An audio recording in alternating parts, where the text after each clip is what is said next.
నమస్తే Kapil chits జేహో success మంత్ర కార్యక్రమానికి స్వాగతం. ఈరోజు మన టాపిక్ లీడర్, నాయకుడు, నాయకత్వ లక్షణాలు. నిజంగా ఒక నాయకుడికి ఉండాల్సిన లక్షణాలు ఏమిటి? ఒక నలుగురి మీద అధికారం చలాయిస్తేనో 10 మంది మీద అజమాయిషీ చేస్తేనో లీడర్ అయిపోతాడా, నాయకుడు అయిపోతాడా? కాదు. మరి నిజంగా నాయకత్వ లక్షణాలు అంటే ఏమిటి, ఎలా ఉండాలి, ఇలాంటి విషయాలు చెప్పడానికి మనతో పాటు ప్రముఖ వ్యక్తిత్వ వికాస్ నిపుణులు, హిప్నో సైకోథెరపిస్ట్ క్రాంతికారి గారు, అలాగే కొంతమంది స్టూడెంట్స్ ఉన్నారు తమ డౌట్స్ క్లారిఫై చేసుకోవడానికి. Let's enter into the discussion. Krantikari గారు నమస్కారం. అలాగే మీ అందరూ కూడా స్వాగతం చర్చకి. ముందుగా చెప్పండి, లీడర్కి ఉండాల్సిన లక్షణాలు ఏంటి? లీడర్ అనే దాంట్లో లీడ్ అనే పదం తీసుకుందాం.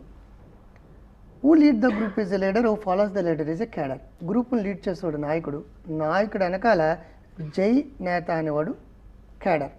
You wanted to be leader or a cadre? Leader.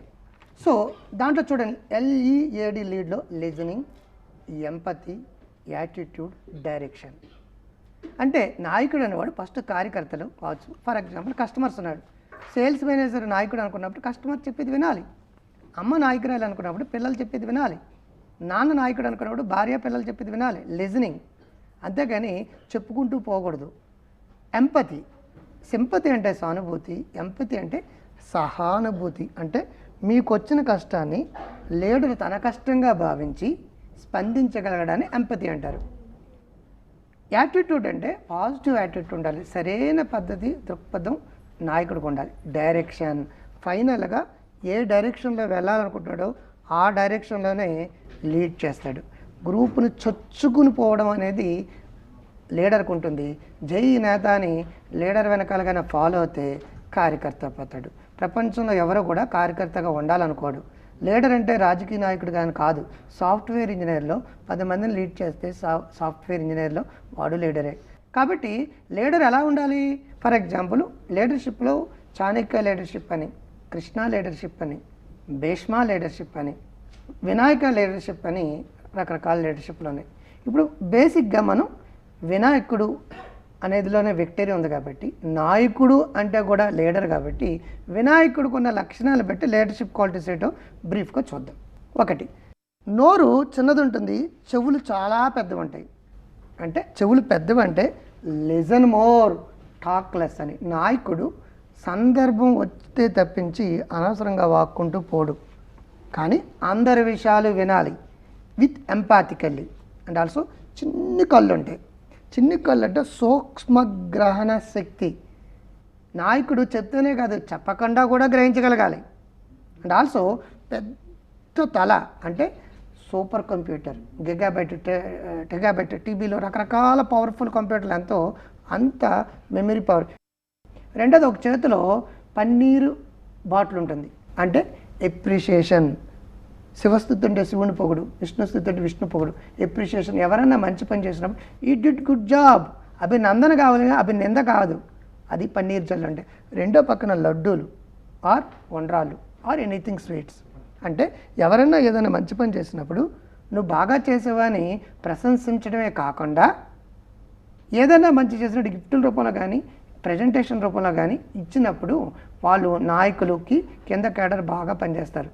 Are అమ్మ పిల్లలు బాగా పెంచగలుగుతుంది, అద్భుతంగా చేయగలుగుతుంది. అండ్ ఆల్సో పెద్ద పొట్ట, జీర్ణం వాతాపి జీర్ణం అని. నాయకుడు అన్నవాడికి విమర్శలు తప్పవు. క్రిటిసైజ్, చూడండి క్రిటిసైజ్ ఎంత పెద్దగా ఉందో. ఎంత గొప్ప నాయకుడైతే అన్ని విమర్శలు వస్తాయి. కాబట్టి విమర్శలు వచ్చినప్పుడు బాబోయ్ నేడుతూ కూర్చోకుండా జీర్ణం వాతాపి జీర్ణం అని ఆ రాళ్ళు, మీ మీద రాళ్ళు వేస్తుంటే ఆ రాళ్ళు తీసుకుని ఇల్లు కట్టుకోమని పాజిటివ్ థింకింగ్లో చెప్పినట్టుగా క్రిటిసైజ్ చేసినప్పుడు కూల్గా దాన్ని యాక్సెప్ట్ చేయని. అలాగే చిన్న ఎలుక ఉంటుంది. ఎలుక ఒక చోట కుదురుగా ఉంటుందండి. అది సంచలన మనస్తత్వం. నాయకుడు ఎటువంటి వాడంటే తన కింద పనిచేసే కేడరు ఆర్ అమ్మ, తన పిల్లలు, ఒక బాసు, తన కింద పనిచేసే ఉద్యోగులు, వాళ్ళు కుదురు తక్కువగా ఉన్నప్పటికీ కూడా ఎలుకల చుంచుల వినాయకుడి కింద ఎలా కూర్చుందో అలా కూర్చునేటట్టు చేయగలడమే అద్భుతమైన లీడర్షిప్. చూడండి, కుదురుగా లేని ఎలక ఎలా కూర్చుంది అది. అలాగే ఎప్పుడు ఏ కార్యకర్త కుదురుకుంటాడు, ఉద్యోగులు ఏ ఉద్యోగి కుదురుకుంటాడు, బాసులు వాళ్ళ యొక్క మెంటాలిటీని బట్టి జాగ్రత్తగా మౌల్డ్ చేసి కుదురుగా కూర్చోబెట్టాడు లీడర్షిప్. అండ్ యాజ్లో ఇంకో మీనింగ్ ఉంది ఎలక్కి. అంటే ఎన్ని అడ్డంకులు ఉన్నా సరే ఎలాగ ఏం చేస్తుందంటే చిన్న కన్నం ఉంటే సరే వెళ్ళిపోతుంది, లేదా కన్నం లేకపోతే కన్నం పెట్టుకుని వెళ్ళిపోతుంది. లీడర్ ఎలా ఉండాలంటే ఇనిషియేషన్, చొరవ. వీపీకి విఏపీకి తేడా ఏంటంటే చొరవ, ఇనిషియేషన్, చొరవతో ముందుకెళ్ళిపోయే శక్తి ఒక లీడర్గా ఉంటుంది. కాబట్టి ఈ క్వాలిటీస్ అనే వినాయకుడు ఉన్నాడు కాబట్టి వినాయకుడిని కానీ మనం ఆ క్వాలిటీస్ని ఎక్వైర్ చేస్తే మనం కూడా వినాయకుడు లాంటి నాయకుడు అయిపోతాం. సో కేడర్ బదులు లీడర్గా మారిపోతాం. ఇప్పుడు లీడర్గా ఎదగాలనుకునే వాళ్ళు చాలామంది అనుకుంటారు, కానీ వాళ్ళ లీడర్ లక్షణాలు ఉన్నాయో లేదో వారికి తెలియదు. అవి ఎప్పుడు గుర్తించాలి, ఎలా గుర్తించాలి? అంటే ఒక విషయం అండి, మనం చేసే పనుల ద్వారా లీడర్షిప్ ఉందో లేదో తెలిసిపోతుంది. నలుగురితో కలవకుండా ఒంటరిగా ఉంటున్నాడంటే లీడర్ అనేవాడు నలుగురితో కలవాలి, కానీ ఒంటరిగా ఉండడం కుదరదు. పర్పస్ఫుల్ ఇంట్రావర్ట్ వేరు. పర్పస్ఫుల్ ఇంట్రావర్ట్ అంటే బయట పనిచేసేటప్పుడు ఎక్స్ట్రావర్ట్గా ఉంటాడు, చదువుకునేటప్పుడు రీసెర్చ్ చేసేటప్పుడు ఎవరితో మాట్లాడకుండా కూర్చుంటాడు. అండ్ యాజ్ వెల్ యాజ్ ఆ మాట తీరు, మాట మంత్రం అంటారు, సంభాషణ చాతుర్యం చాలా ఇంపార్టెంట్, డెసిషన్ మేకింగ్ పవర్ చాలా ఇంపార్టెంట్. గోల్ సెట్ చేయడం, తన గోల్ అచీవ్ చేయడమే కాకుండా వినాయకుడికి 2 ప్రధానమైన బలగాలు ఉంటాయి: సిద్ధి, బుద్ధి, టీమ్ బిల్డింగ్. Battalion 1, battalion 2. ఈ బెటాలియన్ ప్రాపర్గా మెయింటైన్ చేయాలి. టీమ్ బిల్డింగ్, 2 టీములు మేనేజ్ చేయకపోతే ఎనీ ఎండి వేస్ట్, ఆర్ ఈ పిల్లల్ని బాగా మేనేజ్ చేయకపోతే అమ్మ వేస్ట్, నాన్ వేస్ట్. కాబట్టి ఈ బలగాలు మేనేజ్ చేయకుండా తనొక్కడే శక్తి, తన ఒక్కడే కార్యకర్త అయినప్పుడు వాడు లీడర్ కాదు. లీడర్ అంటే కింద కార్యకర్తలు ఉండాలి. ఆ కార్యకర్తలు కూడా లీడర్గా మార్చితే మహానాయకుడు అవుతాడు. సో ఈ క్వాలిటీస్ని ఎక్వైర్ చేయడం డెసిషన్ మేకింగ్లో కావచ్చు, కమ్యూనికేషన్ స్కిల్స్లో కావచ్చు, గోల్ సెట్టింగ్లో కావచ్చు, ఆర్ ఇంటర్పర్సనల్ రిలేషన్స్లో కావచ్చు, ఇవన్నీ పర్ఫెక్ట్గా ఒక వ్యక్తికి ఉంటే ఆ వ్యక్తి లీడర్ అవుతాడు, లేకపోతే జస్ట్ మేనేజర్ అవుతాడు. దర్శక short break in Kapil chits జై హో సక్సెస్ మంత్ర.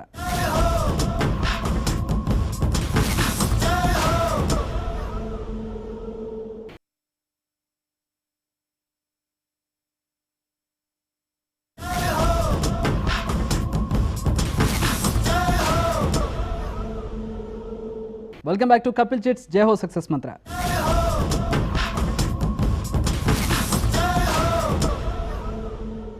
అయితే ఇప్పుడు ఒక లీడర్కి ఒక టీం ఉంటుంది. అవునండి. ఆ టీంలో ఇంకొక వ్యక్తి కూడా లీడర్గా ఎదగాలనుకుంటున్నప్పుడు వీరిద్దరి మధ్య సంఘర్షణ మొదలవుతుంది, క్లాష్ వస్తుంది. ఆ క్లాష్ని ఎలా డీల్ చేయాలి, అక్కడ సానుకూల పరిస్థితులు ఎలా ఏర్పరచాలి? ఒక విషయం అండి, ఎప్పుడు కూడా లీడర్ ఎప్పుడు కూడా తన కింద వాళ్ళని కార్యకర్తలుగానే ఉంచాలి అనుకున్నప్పుడు ఆ లీడర్ కూడా ఎదగడు.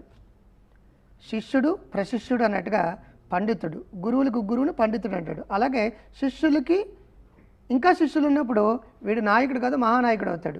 కింద వాళ్ళని ఎదగకుండా ప్రయత్నిస్తున్నాడు అంటే వాడు ఎదుగుదల వాడే బ్రేక్ చేసుకుంటున్నాడని అర్థం. ఒక పనిని ఇంకొకరు చేసేటట్టుగా చేయగలగడమే లీడర్షిప్ క్వాలిటీ యొక్క గొప్పదనం. వాడు చేసుకుంటూ పోవడం కాదు, ఇంట్రెస్టింగ్, డెలిగేటింగ్. ఆ వర్క్ను ఇంకొకటి చేయగలిగేటట్టుగా తను అద్భుతంగా ఎగ్జిక్యూట్ చేస్తే తనకు వర్క్ చేసే పని తగ్గుతుంది. అప్పుడు ఆటోమేటిక్గా వాడు నాయకుడు అయిపోయాడు. నాయకుడు అయిపోతే సంస్థ పెరిగింది, వాడి కింద వ్యక్తులు కూడా నాయకులు అయితే ఇంకా సంస్థ పెరుగుతుంది. సంస్థ చిన్న నుంచి 0 నుంచి హీరోగా ఆ లెవెల్కి వెళ్ళాలంటే డెఫినెట్గా వాడు కింద వ్యక్తుల్ని నాయకులుగా మార్చాలి. కానీ వీడు మాత్రమే నాయకుడిగా ఉండాలనుకుంటే ఆ ఆర్గనైజేషన్ కానీ ఆ వ్యక్తి కానీ పైకి ఎదగడు కాక ఎదగడు. ఓకే, మీరు చెప్పినట్లుగానే ఒక ఆర్గనైజేషన్లో హైరార్కీ ఉంటుంది. అవునండి. ఎండి ఉంటారు, లేదంటే వారి కింద సబార్డినేట్స్ ఉంటారు, టీమ్ లీడర్స్ ఉంటారు. సో వీళ్ళ టీంలో ఒక సమస్య ఉన్నప్పుడు, లేదంటే వాళ్ళకి ఏదైనా చేయదలుచుకున్నప్పుడు ఈయన తన పైన వ్యక్తి దగ్గర నుంచి తీసుకోవాలి. సో ఈ నాయకుడు అనేవాడు ఆ పై వ్యక్తితో ఎలా మాట్లాడాలి, వీరి తరపున పోరాడాలి, లేదంటే ఆర్గనైజేషన్ తరపు నుంచి తను కాంప్రమైజ్ అవ్వాలి? ఇక్కడ ప్రధానమైన విషయం ఏంటంటే ఆర్గనైజేషన్ లేకుంటే వ్యక్తి లేడు, అలాగే వ్యక్తి లేకుండా అసలు ఆర్గనైజేషన్ లేదు.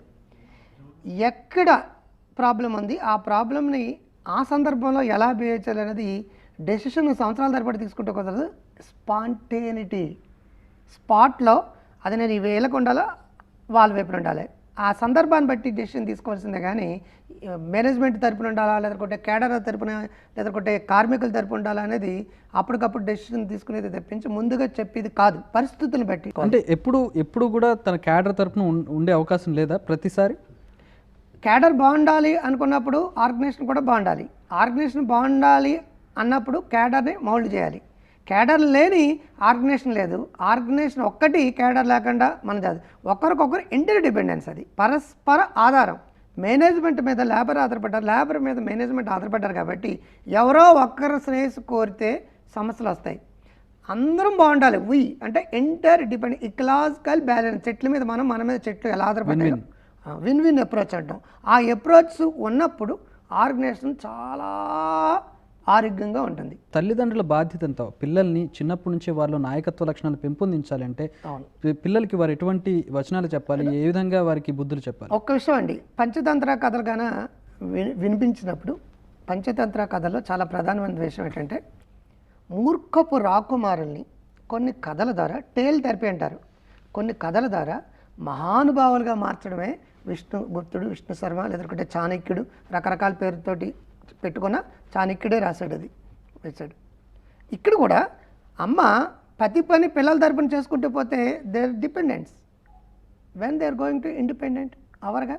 ఇండిపెండెంట్ అవ్వాలంటే ఏం చేయాలంటే వాళ్ళ పనులు వాళ్ళు చేసుకునేటట్టుగా, వాళ్ళ రైలు టికెట్ వాళ్ళు కొనుక్కునేటట్టుగా, వాళ్ళ ఫ్లైట్ టికెట్ వాళ్ళు కొనుక్కునేటట్టుగా, పచారీ షాప్కి డిపార్ట్మెంట్ స్టోర్కి వెళ్ళి వచ్చేటట్టుగా, డీడీకి చెక్కి తేడా తెలిసేటట్టుగా, డబ్బు ఇచ్చి డీడీ ఎవ్రీ పని వాళ్ళకు వాళ్ళు చేసుకోవడం అలవాటు చేస్తే దాన్ని గ్రోయింగ్ అప్ అంటారు. కానీ తల్లిదండ్రుల విషయంలోనే ఒక్కోసారి చూసినట్లయితే పిల్లలు ఎప్పుడైనా ఒక విషయం వాళ్ళని నాయకత్వ లక్షణం పెంపొందించడానికి కావచ్చు, లేదంటే వాళ్ళని డిపెండెంట్గా ఉంచడానికి కావచ్చు, వాళ్ళని ఈ పని చేసుకోమని పంపించినప్పుడు వారు ఏదైనా తప్పు చేసుకొస్తే రెండోసారి వాళ్ళకి అవకాశం ఇవ్వరు. అంటే వీడికి ఏ పని చెప్పినా ఇలాగే చేస్తాడు అని డిస్కరేజ్ చేస్తారు. అలాంటి సందర్భాల్లో ఏం చేయాలి? అంటే ఒకటి తల్లిదండ్రులు మొట్టమొదటి నేర్చుకోవాలండి. తల్లిదండ్రులు నేర్చుకోకుండా పిల్లలు మారరు. అనిష్టుని లెక్కలు రావని పంపించినప్పుడు అమ్మ ఏం చేస్తుందంటే మీకు లెక్కలు చెప్పడం రాదని చెప్పేసి తనే కూర్చుని లెక్కలు చెప్పుకుంటూ వచ్చింది. ప్రపంచంలో గొప్ప మ్యాథమెటిషియన్.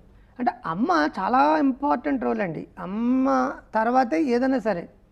అమ్మ కోపం వస్తే కొడుకు కోపం వస్తుంది.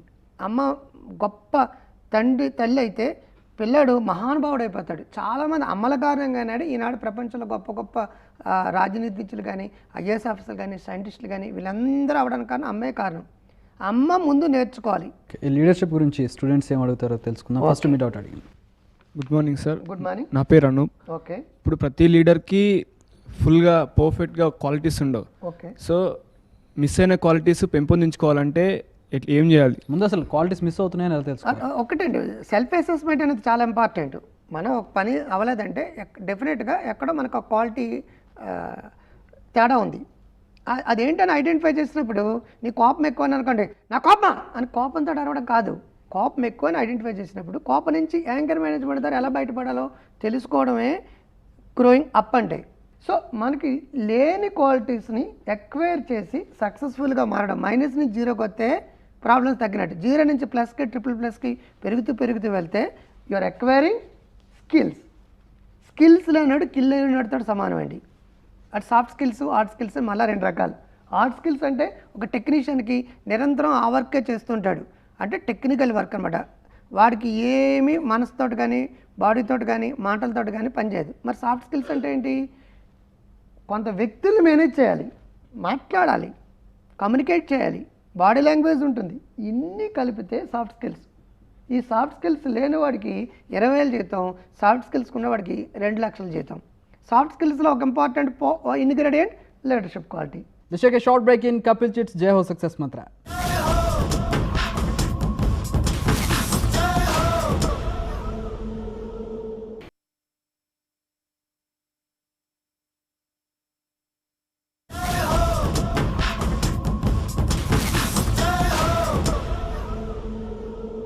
Welcome back to Kapil Chits Jai Ho Success Mantra.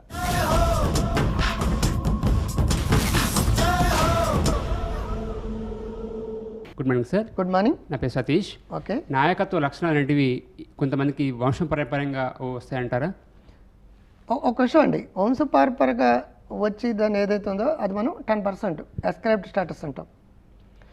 నాయకులు పుట్టరు తయారవుతారని చెప్పేసి అందరి నోటంట వినే డైలాగ్ అది. నిజంగానే వంశపారంపరంగా రాజు కొడుకు రాజు అవుతాడు. కారణం వంశపారంపరం కాదు, చుట్టూ ఉన్న వాతావరణం. రాజాదిరాజా రాజమార్తాండ విజయీభవ జయీభవ అన్నప్పుడు బాడీ లాంగ్వేజ్ ఎలా ఉంటుంది? తెలియకుండా వాడు రాజు అయిపోతాడు. అరే నువ్వు రాజు కొడుకురా, రాజు కొడుకురా, రాజు కొడుకురా. రాకుమారుడు ఎలా ఉండాలంటే చుట్టూ ఉన్న వాతావరణం ఒక వెధవను కూడా విక్టరీగా మార్చేస్తుంది.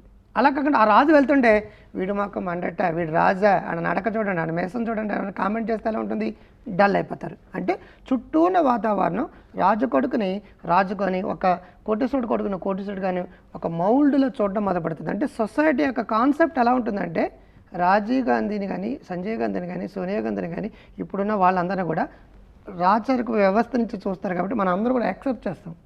మనల్ని యాక్సెప్ట్ చేయరని ఫీల్ అవుతాం. నీకు నువ్వు ఆ క్వాలిటీస్ని ఎక్వైర్ చేసుకుంటే వాడికి చుట్టూ ఇన్హెరిటెన్స్ కారణంగా వచ్చి ఉండొచ్చేమో, కానీ 90% నువ్వు ట్రై చేస్తే మరి ఏమి ఇన్హెరిటెన్స్ ఉందని చెప్పేసి మన అబ్దుల్ కలాం నాయకుడు అయ్యాడు, ఏమి ఇన్హెరిటెన్స్ ఉందని చెప్పేసి మన మన్మోహన్ సింగ్ ఆ లెవెల్కి వెళ్ళాడు. వాళ్ళు ఎవరు కూడా పుట్టుకతోటి వచ్చిన నాయకులు కాదే. రకరకాల పద్ధతుల వాళ్ళు గెయిన్ చేశారు knowledge. No pain no gain. కష్టపడితే కానీ ఏది రాదు. Good morning, sir. Good morning. I'm Malishwari. Okay What is the difference between management and leadership? Okay that చాలా ఇంపార్టెంట్ ప్రొడక్టివ్ థింకింగ్లో ఫస్ట్ క్రియేషన్ సెకండ్ క్రియేషన్ రెండు ఉంటాయి. నీకు ఇచ్చిన పనిని సక్రమంగా నువ్వు చేస్తే, అది మేనేజ్మెంట్. ఫర్ ఎగ్జాంపుల్, గోడకు నిచ్చెన ఉంది, నిచ్చెన కరెక్ట్గా ఎక్కి అటువైపుకి వెళ్తే మేనేజ్మెంట్. లీడర్ ఏమంటాడంటే ఇది నిచ్చెనతో ఎక్కాలా, ఇంకే విధంగా ఎక్కలేమా, ఇంతకంటే భిన్నమైన ప్రక్రియ లేదా, గోడ వైపుకి తిరగడం ఏమో పక్క నుంచి వే ఉందేమో. అంటే ఫస్ట్ క్రియేషన్ సెకండ్ క్రియేషన్ అంటారు. ఫస్ట్ క్రియేషన్ అంటే లీడర్షిప్, సెకండ్ క్రియేషన్ అంటే మేనేజ్మెంట్. సో మేనేజర్ మాత్రం ఇచ్చిన పని సక్రమంగా చేస్తే మేనేజర్ అయిపోయాడు అంతే. లీడర్ అలా కాదు, ఫ్యూచర్ గురించి ఆలోచిస్తాడు, గోల్స్ పెడతాడు, కింద వాళ్ళు గోల్స్ పెడతాడు, తనకు గోల్ పెట్టుకుంటాడు. పని సక్రమంగా చేస్తున్నామా లేదా ఆలోచించి చేస్తాడు. అది లీడర్షిప్ క్వాలిటీ. ప్రతిభావంతుడిగా రాణించాలంటే లీడర్లు అవ్వాలి. లీడర్షిప్ క్వాలిటీలో ఒక part management. Good morning sir. Good నా మార్నింగ్. పేరు అశోక్ కుమార్. ఓకే సార్, ఇప్పుడు లీడర్షిప్ మనం బుక్స్ రీడింగ్ ద్వారా కొన్ని సినిమాల క్లిప్స్ ద్వారా మనం చూస్తుంటాం కదా, అవునండి. అటువంటిప్పుడు మన లీడర్షిప్ చేయాలనిపిస్తుంది. ఓకే, అశోకుడు మహాచక్రవర్తి అండి. చక్రవర్తికి కూడా ఒక థాట్ వచ్చింది, నేను చేయాలని, చేశాడు. తర్వాత నీరు గారిపోయాడు. ఇక్కడ రెండు కూడా ఎక్కడి నుంచి వచ్చింది, మన థాట్ నుంచి వచ్చింది. నువ్వు ఏదనుకుంటావు అది యాక్షన్, ఏది యాక్షన్ రిపీటెడ్గా చేస్తే అది హ్యాబిట్, ఏది హ్యాబిట్ అయితే అది క్యారెక్టర్. రాముడు మంచి బాలుడు అన్నాడంటే ఈరోజు ఉద్రేకంగా ఉన్న మన్నడు నీరు గారిపోలేదు. అంటే ఒకసారి ఉద్రేకం వచ్చినప్పుడు డిజైర్ని ఏం చేయాలి, బర్నింగ్ డిజైర్గా మార్చుకోవాలి. రెగ్యులర్ జ్వాల, ప్యాషన్. ఎవరికైతే తపన ఉందో, తపన ఉన్న వాళ్ళు తప్పనిసరిగా నాయకులు అవుతారు. సినిమాలో చూసినట్టు ఉద్రేకపడి ఇంటికి వచ్చినట్టు శుభ్రంగా నిద్రపోతే వాడు ఈరోజు మంట అంటించాం, ఆ మంట చల్లారిపోయింది, తిరిగి మనకు మనం మంట అంటించుకోవాలి. అంటే ఒక అద్దాన్ని తుడిచాం, డస్ట్ పట్టింది, రేపటికి డస్ట్ పట్టదని గ్యారంటీ ఉందా? లేదు, రేపుడు కూడా డస్ట్ పడుతుంది. పాజిటివ్ థింకింగ్ అనేది నిరంతరం కూడా సాన పడుతూనే ఉంటారు వజ్రాన్ని. ఇక్కడ సినిమాల్లో ప్రతి ఒక్కరు కూడా ఫైటింగ్ చేయాలనిపిస్తుంది, సక్సెస్ అవ్వాలనిపిస్తుంది. ఇంటికి వచ్చినప్పుడు ఎందుకు నీరు కారిపోతున్నాడంటే ఇది మన వల్ల కాదు. The only one negative suggestion you are going to give yourself. ఎంతోమంది ప్రముఖులు ఈనాడు ఒకప్పుడు జీరాలు ప్రపంచం మొత్తం మీద సర్వే చేశారు. సోనీ కంపెనీ దగ్గర నుంచి IBM కంపెనీ, ఫోర్డ్ కంపెనీ నుంచి ఎనీ కంపెనీ. ఈనాడు టాప్ పొజిషన్లో ఉన్న వాళ్ళందరూ కూడా 87% they are from bottom level. మరి ఈరోజు మనం బాటమ్ లెవెల్లో ఉన్నాం, మరి టాప్ లెవెల్కి వెళ్ళడం, ఫ్యూచర్ హీరో, ఫ్యూచర్ లీడర్ ఎందుకు కావాలి అని మీకు తపన ఉండాలి. కోరిక కాదు, తపన, ప్యాషన్. తపన ఉన్నవాళ్ళు ప్రపంచంలో ఏ స్థాయికైనా వెళ్ళగలుగుతారు. ప్రపంచంలో ప్రముఖులందరూ బాగా చదువుకున్నారు. వాళ్ళు నిరాశ వచ్చింది, నిస్పృహ వచ్చినప్పుడు గాంధీ గారు భగవద్గీత పుస్తకం చదువుకున్నాడు, ఇంకొకరు సైకాలజీ పుస్తకం చదువుకున్నారు. జైల్లో ఖైదీలు ఈ మనసు ఫలితాన్ని పుస్తకాలు చదివి 14 ఏళ్ళు జైలు శిక్ష నుంచి బయటపడ్డ వాళ్ళు నాకు తెలుసు, చెంచలగూడ జైల్లో. దీన్ని బట్టి మనకి ఏమర్థమవుతుందంటే ఒక్కొక్కరికి ఒక్కొక్క ఇన్స్పిరేషన్ ఉంటుంది, ఇన్ఫీరియారిటీ కాంప్లెక్స్ ఉంటుంది, కష్టాలు ఉంటాయి, బాధలు ఉంటాయి. వాడి జీవితం వాడికి ఇన్స్పిరేషన్. ఒకటి మాటల ద్వారా, సూక్తుల ద్వారా ఒకరికి వస్తుంది, ఒకడు పుస్తకం ద్వారా వస్తుంది, ఒకడు పవర్ ఆఫ్ అబ్జర్వేషన్. ఇందాక మనం వినాయకుడి గురించి చెప్పుకున్నాం. నిరంతరం ఇన్స్పైర్ అయినోడే సక్సెస్ అవుతాడు, కానీ నీరు గారిపోయినాడు సక్సెస్ కాలేడు. నీకు నువ్వు మోటివేట్ చేసుకో, సక్సెస్ ఆటోమేటిక్గా వస్తుంది. రైట్, మీ డౌట్ అడిగండి. Hello, good morning sir. Good morning. నా పేరు ఉమారాణి సార్. ఓకే, అందరూ లీడర్స్ అవ్వగలరా సార్? డెఫినెట్గా. ఇందాక మనం అనుకున్నాం ప్రపంచంలో ఎవరైనా సరే లీడర్ కాగలడు. అందరూ లీడర్స్ అయితే మరి ఫాలోవర్స్ ఎవరు? అంటే ఇప్పుడు దెర్ ఇస్ అ హైరార్చీ. పైన చక్రవర్తి ఉంటాడు, కింద రాజులు ఉంటారు, తర్వాత సైనాధిపతి ఉంటాడు, సైనాధిపతి కింద ఉంటుంది.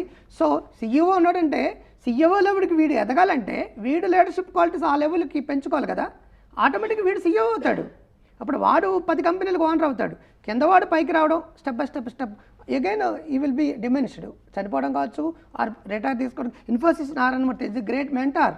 ఆయన ఏం చేశాడు, ఇప్పుడు మెంటార్గా ఉండిపోయాడు కానీ సీఈఓగా ఇన్ఫోసిస్కి లేడు. నేలకలినికి వర్క్ ఇచ్చేసాడు. అంటే దిస్ ఈజ్ అరియార్చి జరుగుతుంటుంది అలాగా. సో ప్రతి ఒక్కరూ లీడర్లు అవ్వాలని మనం అనుకుంటే అవ్వగలుగుతాం. చెప్తున్నాను, ఇప్పుడు శ్రీ రాసిన పాట వినిపిస్తుంది, సూసైడ్ చేసి చచ్చిపోతామని చెప్పేసి మెరిడే బీచ్లో వెళ్తున్నాడు, వెనకాల నుంచి అగాధమగు జలనిధిలోనే ఆనిముత్యం ఉన్నట్టు, అంటే బాగా డీప్ సీలో ఆనిముత్యం ఉంది, కష్టం వెనకాలే సుఖం ఉంది, హద్దుల్ని దాటితేనే నువ్వు నాయకుడు అవుతావు. శ్రీ జయంబు నిశ్చయంబురా భయంబు లేదురా జంకు, ఆ ఊపుతోటిగానే మనం వెళ్ళినప్పుడు నువ్వెందుకు నాయకుడు అవ్వవు? నీరసంగా నిస్సత్తుగా ఉన్నప్పుడు నువ్వు క్యాడర్ అవుతావు, ఫాలోవర్ అవుతావు. You wanted to be leader or cadre, నీకు నువ్వే ప్రశ్నించుకో. If you wanted to be leader then leadership qualities develop చేసుకో. లేదనుకుంటే కార్యకర్తలకి డేటా ఎంట్రీ ఆపరేటర్ పోస్టులు వస్తాయి, లీడర్లకి సాఫ్ట్వేర్ ఇంజనీర్ పోస్టులు వస్తాయి. Okay, right. చివరిగా లీడర్షిప్ క్వాలిటీస్ గురించి 2 కంక్లూడింగ్ పాయింట్స్. గ్రూపులు లీడ్ చేసేవాడు నాయకుడు అండి, నాయకుడు వెనకాల జై నేత అనేవాడు కార్యకర్త. కాబట్టి మనం ఏ రంగంలో లీడర్షిప్ క్వాలిటీస్ పెంపొందించుకుంటే ఆ రంగంలో రాజుగా చక్రవర్తిగా మారిపోతాం. అది సాఫ్ట్వేర్ రంగంలో కావచ్చు, ఆర్ మన టీవీ మీడియాలో కావచ్చు, ఆర్ రచన రంగంలో కావచ్చు. నంబర్ 1 పొజిషన్కి ఎవరు వెళ్తారంటే, శిఖరాన్ని ఎవరు వెళ్తారంటే వాడు మాత్రం leader. Thank you very much Krantikari గారు, చాలా విలువైన విషయాలు చెప్పారు లీడర్షిప్ క్వాలిటీస్ గురించి, ఎలా చేయాలి, ఎలా లీడర్ అవ్వాలనే దాని గురించి. థ్యాంక్ యూ వెరీ మచ్ మీ అందరికీ కూడా డిస్కషన్లో పార్టిసిపేట్ చేసినందుకు. చూసారుగా క్రాంతికారి గారు చెప్పినట్లు నాయకులు పుట్టరు, తయారవుతారు. మరి అలా తయారవ్వాలంటే క్రాంతికారి గారు చెప్పిన టెక్నిక్స్ ఫాలో అవ్వండి, ఒక లీడర్గా ఎదగండి, సక్సెస్ సాధించండి. ఇది ఇవాల్టి జై హో సక్సెస్ మంత్ర. మరో చక్కని టాపిక్తో రేపటి కపిల్ చిట్స్ జై హో సక్సెస్ మంత్రాలో మళ్ళీ కలుద్దాం. నమస్తే.